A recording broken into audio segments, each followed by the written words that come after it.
There's several factors to consider when sizing a temperature control unit with a jacketed glass reactor. The first factor is the size of the reactor itself.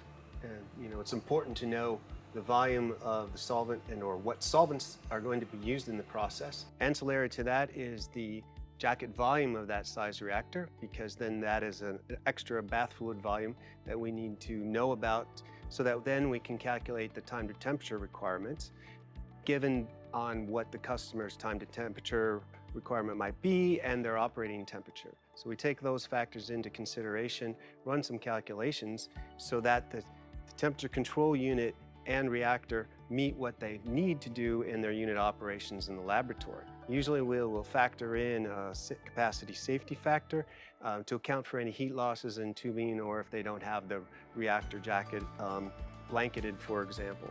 So that way we can ensure that the customer can run the process the way they wanted to when they started discussing their need with the ACE Glass representatives. Another factor that comes into play is if the customer wants to integrate a bunch of automation controls to control, for example, the stir motor or dosing of a reagent, in addition to controlling the temperature control unit automatically. So then we need to know what type of interface their laboratory automation system is going to require from a communication perspective. Is it RS-232, USB, analog, or Ethernet?